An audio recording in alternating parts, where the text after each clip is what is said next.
one of the most popular, especially ported to Western JRPGs in history. I mean, I think in this case, there was definitely a case of I am trusting the developer here, and I am having my faith in that.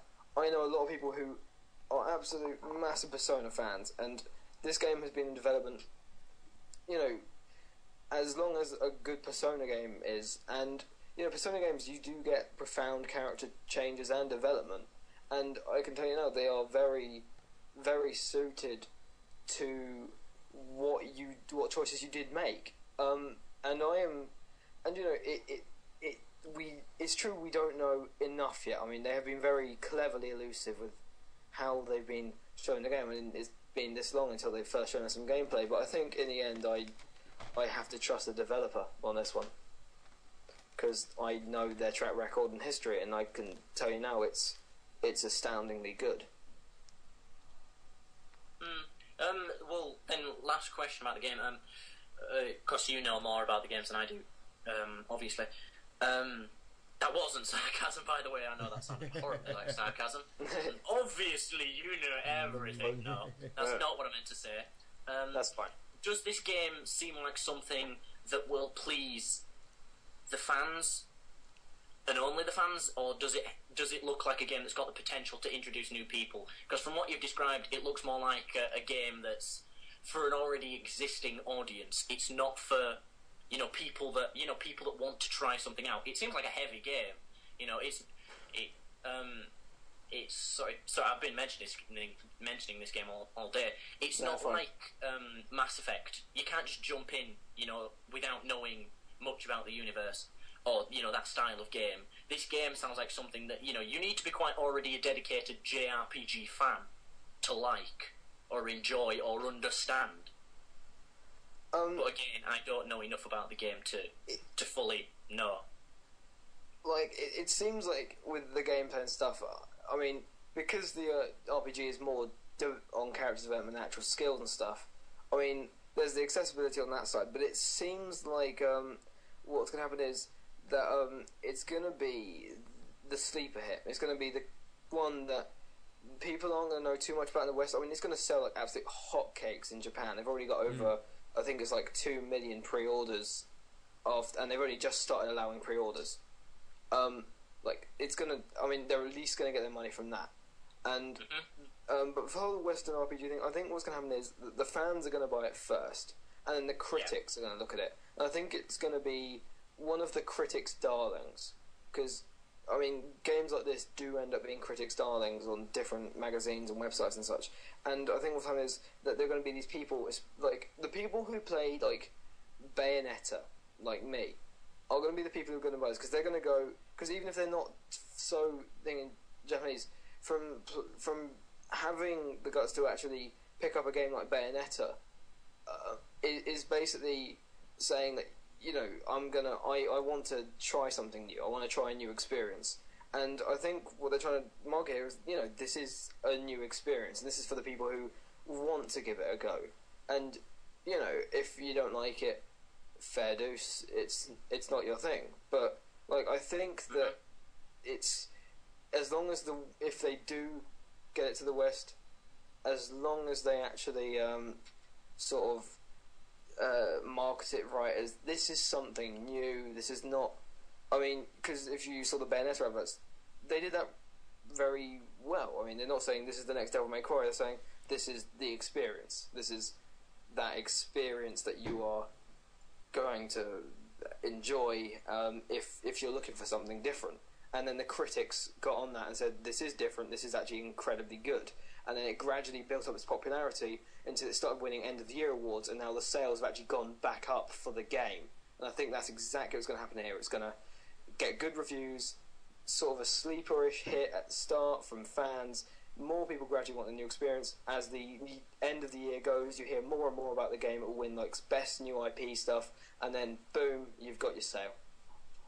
Well, I don't understand how they can, putting aside the fact that, I'm not going to get into the argument about Bayonetta again, but I'm just going to say Bayonetta is nothing new. But, again, with this RPG, what's new about it? Character choices have been around for years, since the dawn of gaming almost, since the dawn of RPGs, there have been choices where you either go down one road or the other, and you can't get back to the other road if you take one. That's already been done since the start. Character development done since the dawn of gaming. Since the dawn, Mario had tiny character exactly. For example, well, actually, I think you sort of added your development to Mario because you gradually got more annoyed as you couldn't find the princess. I'm sorry, Mario. She's in another castle. Fuck you, Toad. Yeah, but what I'm saying is this. I'm guessing this is your perspective on it, and not what the company said, because it doesn't sound like anything new. It sounds like a more story-based game, which is what Japanese games more often than not are. They're either more story-based or just total action.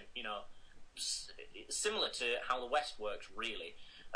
So this game sounds like nothing new, and if the company puts it out as something new, and then the critics start putting it out as something new, I think fans are going to get really annoyed, because they're just going to think it's the same old, it's just possibly a little better. The people that see it as a little better will say, oh yeah, it's something new, but the people that, are just sort of on par, they don't dislike it, they don't like it, will realise that it is nothing new. There's nothing done that wasn't done in every other game. If you put every RPG in the world together, you'll get the best RPG in the world. But, nothing seems to be innovative in this game, unless there's a feature that I have not either listened to or found out about that is new. Have you seen the trailers at all? No, I will watch the trailers, obviously, okay. once so it's done. I think, have you seen the trailers yet, Brent? No. Okay, I think you guys, when it's hard for me to sort of staircase, because we do know that JRPG, it's not really that much of a JRPG, as it were, as much, it's not, it's character development, it's not actually, I'm +3 on charisma, it's, I'm sort of, have this feelings towards someone differently, and it's more it's not and the whole blurred choices in which you don't know how it's gonna fully affect you, the possible, but that is a very good argument you put, but I think that it's if you look at the trailer, you will see it's incredibly experimental. I haven't seen the game especially if you've gone through the trailer development. I haven't seen a game like this. It's extremely mature. Not in the fact that it's just the actual themes it deals with. There hasn't been a game that's. And also, they said that if you're going to deal with themes like this, we have to deal with it with a sense of class. We can't just be boobs. We have to be, because apparently there aren't actually any actual prophecies nudity just alluded to. But it's extremely hard to explain the experimentalism of it without showing him anything, because I won't get into the Bayonetta argument, but Bayonetta was new in that it was different nuances and it was its style. Yeah. It's not the DMC emo, it's extremely happy DMC in awesome count. Well, I think I just need to. I think I myself need to do a little more research, because what you're describing to me sounds like a non-sci-fi Mass Effect, really. Because that's what Mass Effect did. They alluded to nudity and sex. They had very incredible character choices and development, and they did it well, in my opinion, and in most people's opinions. It's the only reason most people don't like Mass Effect is because it's sci-fi, not because of the RPG elements. They dislike it because it's sci-fi, or because they don't like the direction it took in Mass Effect 2. So from my side, I think I just need to look at the trailers, look at the website, stuff like that, and then discuss it again. Yeah, because it just Mass Effect's not sci-fi. Just to quickly end the argument, though, it doesn't. Yeah. I think the thing is, though, Mass Effect, Mass Effect was trying to be an epic space opera, and it did that. And this is trying to be, actually, in a sense, a rather mature, interactive anime. Not in the way that Naruto Ultimate Ninja Storm 2 was an interactive anime, which is, here are the characters, fight, cool art style. Cool art style, it was an alright game. it was a cool art style and such, but like it's more like, I know you have this Mass Effect idea, and you know it's not that. I mean, when I say like sort of change it, it's not, you won't have a stats thing in the game, but it's instead that it's going to be that. I'd hate to use as an example because I despise the game, but Heavy Rain, it's going to have that Heavy Rainish element of, I chose this as a decision, and I'm going to have to deal with that, and you know, I mean, the characters do, especially the main guy. I mean, he seems almost like, even though he's done this stupid thing, he doesn't seem to be this guy who's always moaning. He seems, and especially if you see him on Persona 3 Portable, he does like seem like a genuinely normal, average guy. And it does. I think there is this case of, if it's going to be one of those games that if you get immersed in it, then it will be online as one of the greatest games you've ever played, because you know, even, I mean, I doubt it will. I mean, the gameplay looks very sharp, snappy, and awesome. But if you do, even if the gameplay has faults, you know, there will be things that will lift you out of that. Because you like the characters so much, and I think. Well, we'll have to wait and see. Yeah, I mean, but once you see the trailer, you'll see its experimental nature. Okay. So. It seems the deciding factor will be the ending. For that game. Because just final point now for me, is the one fault with Heavy Rain for most people was the ending was basically, you know, to an extent always the same. You know, the bad guy was always the same bad guy, you know, for Heavy Rain, you know, no matter what you did, which sort of makes sense, but would have made it more interesting if it was a different bad guy every time. Yeah, it doesn't change the game, it just...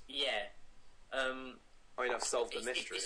If this game did have more advanced or more, you know, more interesting endings, you know, like your decisions really affected the ending, you know, in a grandeur manner. Yeah. then it would be, you know, that would make it a great game. Because most RPGs, even Mass Effect, the ending is pretty much always the same. No, in Mass Effect 2, the ending is basically the same every time, apart from one, and it just means that you can't play Mass Effect 3. Yeah. Well, again, that is something new for RPGs, you know. And in Mass Effect 1, the ending was basically the same, except you could get the bad guy to shoot himself in the head. You know, I think that's a pretty major ending. Might be the same bad guy, but he kills himself. Yeah. Which is a major ending. So, something the game needs to really focus on, you know, story-wise, is the ending. You know, decisions need to really affect the ending rather than just a bit. I think just wait till February, in which, because it's always a month before the game, which you get the story developer diary. As soon as that happens, we'll probably come back to it. Yeah. Yep. Or we'll beg Brent to let us come back to it. Because the British love talking about stuff like this. Because whenever I can tell. Whenever we use the word something new, that is when the arguments start. Because most British people hate the world. You know, we're very pessimistic people. It's like we're not allowed to look at the sunrise because the sunrise is for posh people. It's for yeah. It's for handsome people. We have to look at the mud. Me in a room playing Valkyria Chronicles 2. Huh? Valkyria Chronicles 1, eh? No, fuck you. That's the British way. All right, so moving on. This is a news story I'm not at all familiar with. Miniman actually is. Pockie Ninja? Pockie Ninja. What is this? Okay, alright, this one you're going to have to see the trailer for, simply because you need to see how much it's plagiarizing. Okay. As in, it's incredibly familiar looking, shall we say. It's basically just Naruto and Bleach characters. It's going to be an online free-to-play RPG, which is great. Holy guacamole! And it's done by Endgames, who have made some very popular browser-based ones in the past. They want to sort of expand. And it was originally called Project Ninja, and everyone was excited for it. And, you know, I don't think it's going to... Nice. I'm just loading up the webpage now. One second. Let me see if I can show you guys the official website for this. Oops, let me... But basically, you go in as a ninja, and it's this sort of chibi space style, and there's There we go. There's Kakashi there. But basically, what happens